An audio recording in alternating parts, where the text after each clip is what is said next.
स्वागत है आपका एक नए वीडियो में।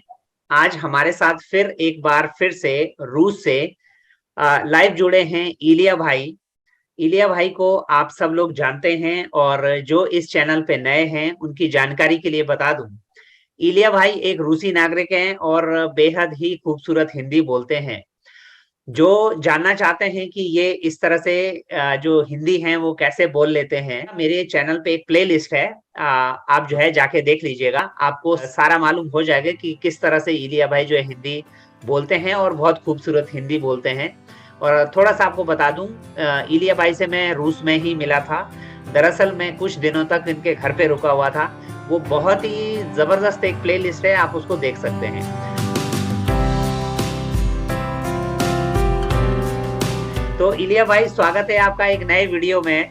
हम तो आज हम लोग दरअसल बात करेंगे रूस के कुछ अद्भुत क्षेत्रों की, जिनमें से एक बहुत बड़ा जो क्षेत्र है उसके बारे में लोग जानना चाहते हैं। आपकी भाषा में उसके उसको कहते हैं सिबिर, और ज्यादातर लोग उसको साइबेरिया के नाम से जानते हैं।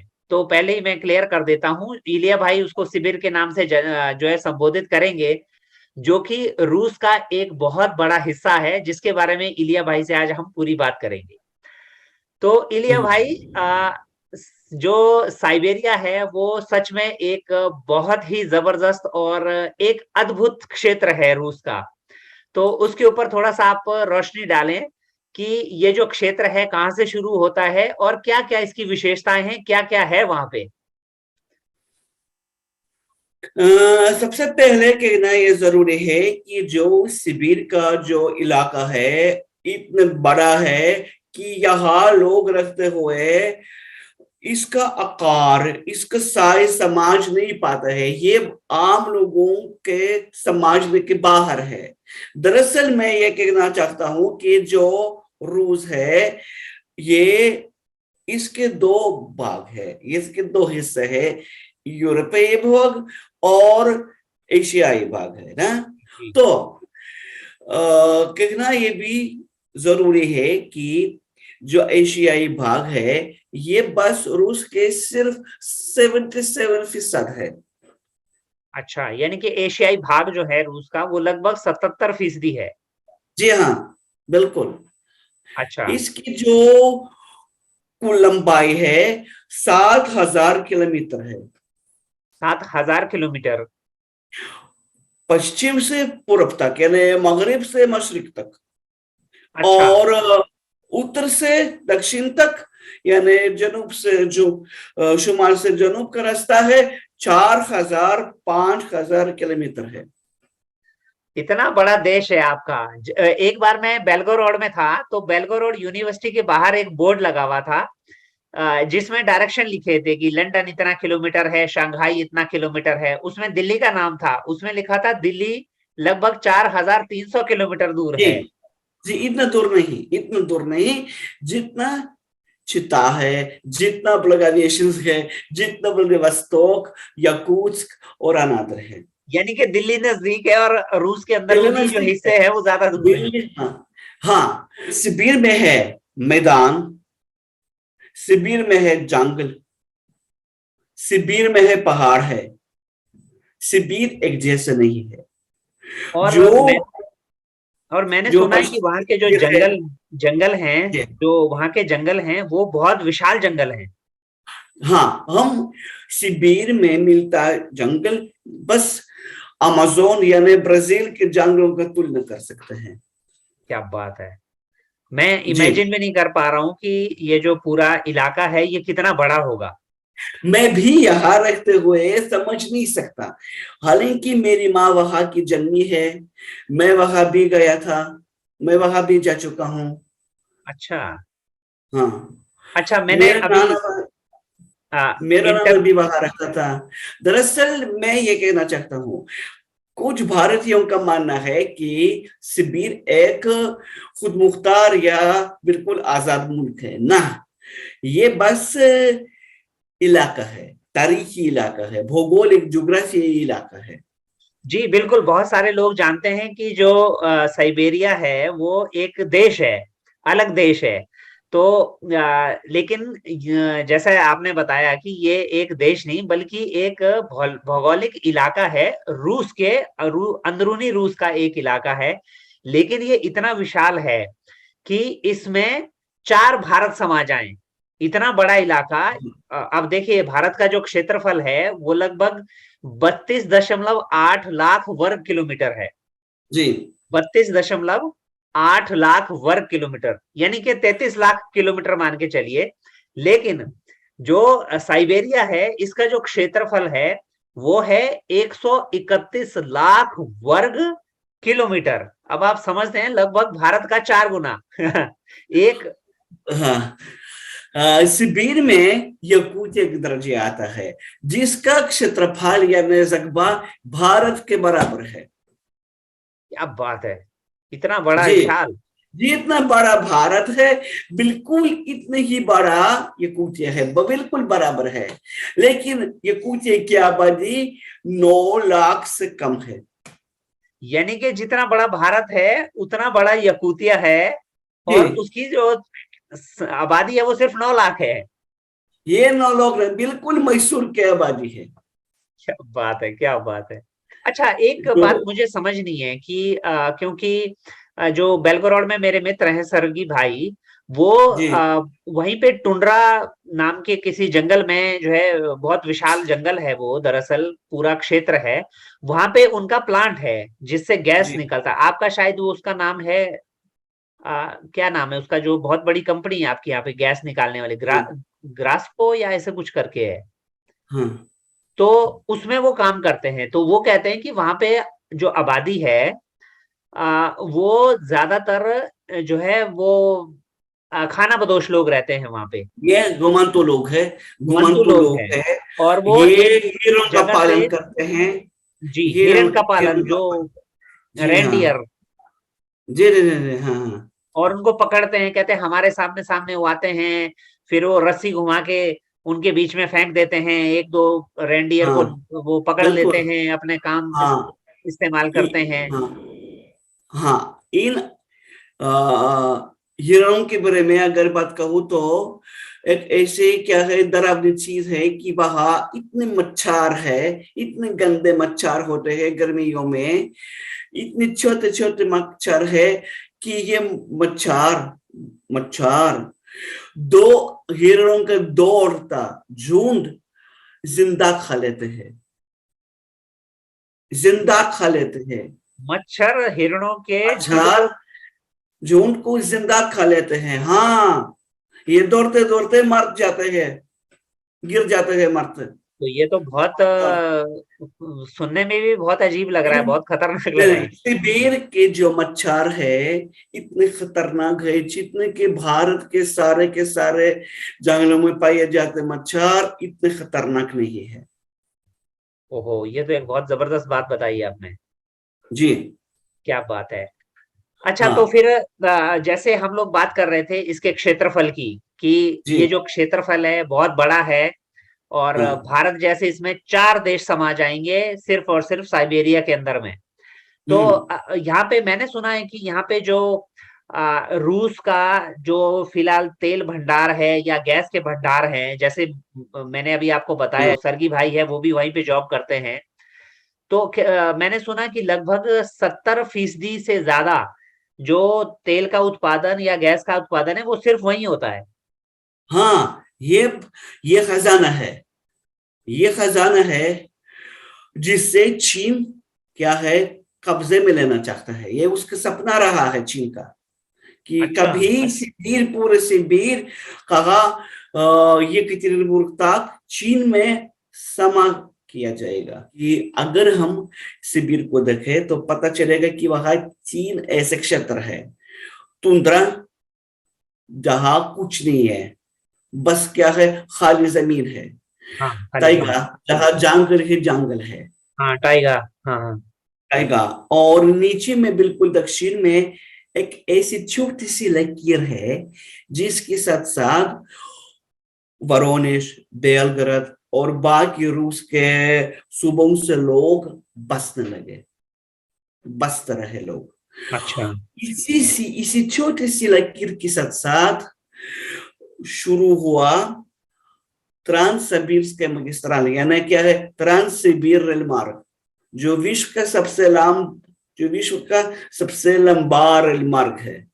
जी इसकी लगभग। लंबाई इसकी लंबाई है 9,400 किलोमीटर। ये जैसे मॉस्को से शुरू होके व्लादिवोस्तोक तक ये लाइन जाती है।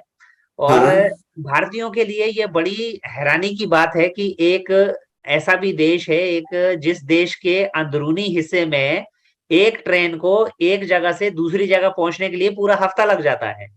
पूरा हफ्ता लग जाता है। ये देखिए, आप श्रीनगर से जाए कन्याकुमारी तो आपको भी 3 दिन 4 दिन लगेंगे। जी बिल्कुल। हम्म तो एक 6 दिन लगेंगे। यहाँ पे आपके वहां पे क्योंकि हमारे यहाँ पे तो जैसे आप देखते हैं कि स्टॉपेज भी जो है ज्यादा रहते हैं, तो उस वजह से ज्यादा टाइम लग जाता है। लेकिन वो इतना लंबा है कि मैंने सुना है कि वहां पे कई कई घंटों तक ट्रेन बिना रुके चलती हुई, बिना उसके रोके बावजूद भी इतना चलती है, समय लगता है। इतने इतने समय लगता है। और इसी इसी रेल मार्ग के साथ साथ सिबिर के सबसे बड़े शहर क्या है, बनने लगे, वजूद आने लगे, जैसे कि वजूद जो रहे। आपका तीसरा सबसे बड़ा शहर है वो है शायद से नोवोसिबिर्स्क। नोवोसिबिर्स्क, हाँ, नोवोसिबिर्स्क है, जिसका अर्थ है नाव सिबिर। जिसका अर्थ क्या है? नाव सिबिर का नगर। नव शिविर का नगर। हाँ, हाँ क्या बात है, यानी कि नए या, शिविर का नगर। हाँ, अरे वाह। ओम्स्क भी है। ओम्स, हाँ। और ओम्स के में मेरे एक मित्र हैं। हाँ, ओम्स्क भी है, बरनाउल भी है। यानी मैं बता रहा हूँ कि ये क्रास्नोयार्स। ये बहुत बड़ा खजाना है। अब क्या, सिबिर की एक बस समस्या है, जी। इसकी आबो हवा। अच्छा, मैंने सुना है कि एक यकूतिया इलाके में ही एक गांव है जहाँ पे -72 डिग्री, वो दुनिया का सबसे ठंडा गांव माना जाता है अभी तक। हाँ, 71 डिग्री है। यही है वेरखायांस्क और आइमेकॉन। आमिकॉन, यस ये। तो आइमेकॉन, हाँ। वहां पे मैंने सुना है कि जो गाड़ियां हैं उनको स्पेशल कवर के अंदर ढका जाता है, क्योंकि अगर उनको वैसे नहीं ढकेंगे तो वो स्टार्ट हो नहीं पाएंगी कभी। बिल्कुल, ऐसे भी है।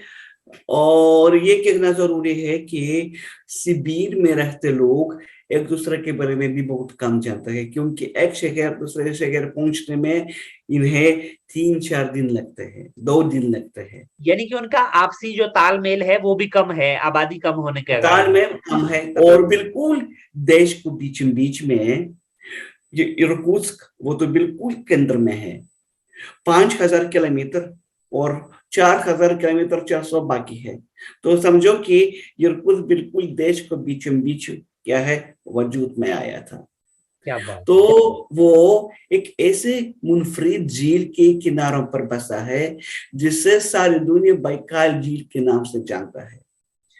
हाँ, इसके जो झील है ये भी एक अद्भुत है अपने आप में, क्योंकि मैंने इसके बारे में पढ़ा है कि ये दुनिया की सबसे बड़ी मीठे पानी की झील है।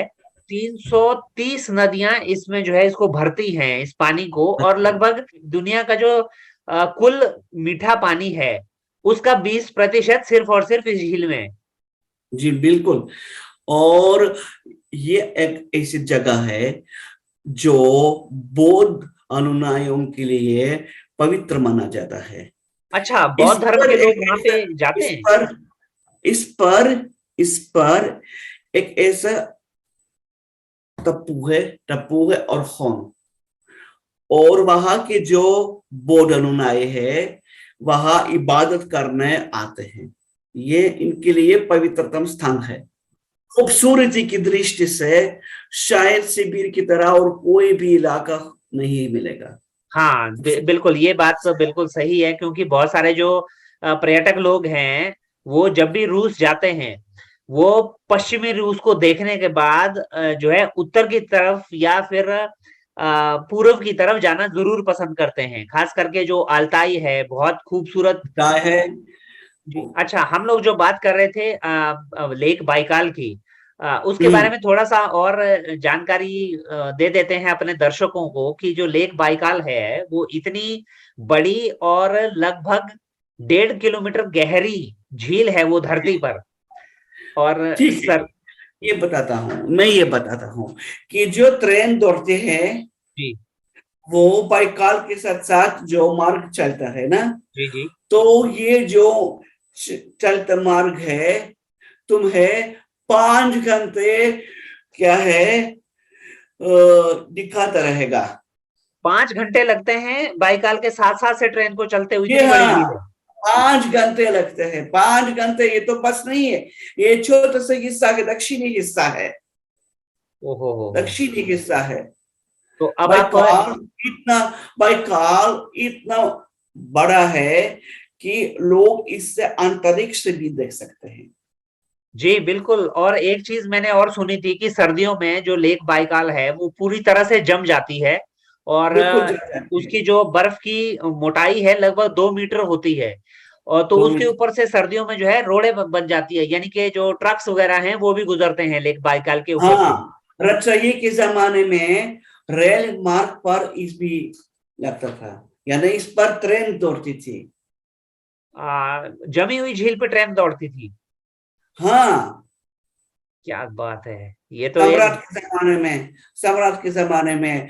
और दरअसल बैकाल एक ऐसी झील है जो रूसी कवियों में, रूसी कविताओं में झील नहीं लेकिन सागर के नाम से संबोधित किया जाता है।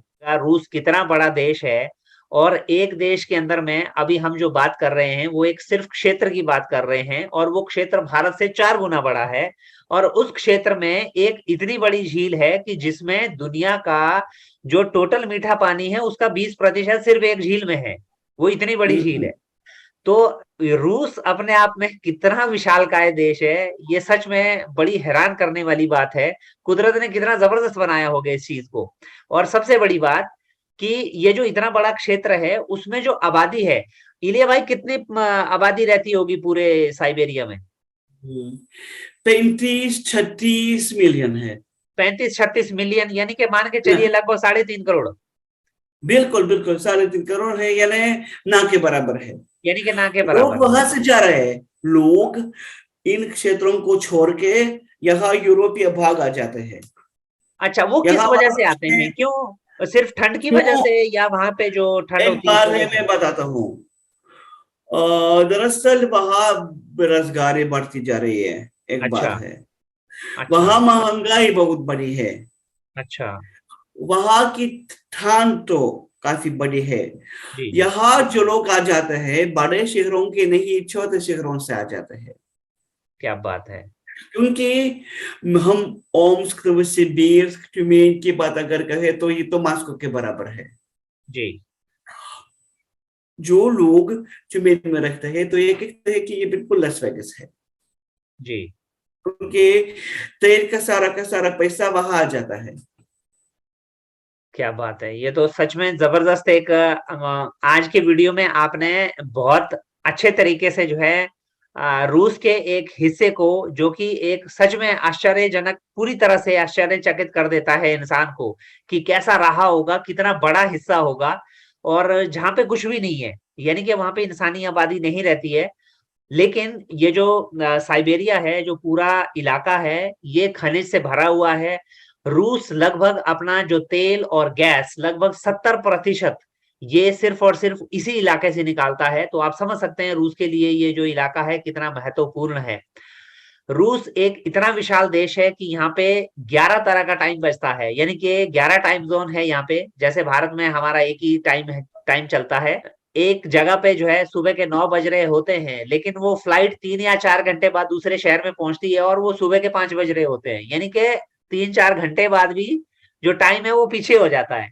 मेरा बहुत मन है इस इलाके में घूमने का। मैंने आपको पहले भी एक बार बताया था कि मुझे जो मॉस्को से ट्रांस साइबेरियन ट्रेन चलती है, मैं मॉस्को से तो शायद उस तरफ ना जा पाऊं, लेकिन मैं कोशिश करूंगा कि मैं पूर्व की तरफ से अपनी जो यात्रा है वो शुरू करूं वापस मॉस्को के लिए।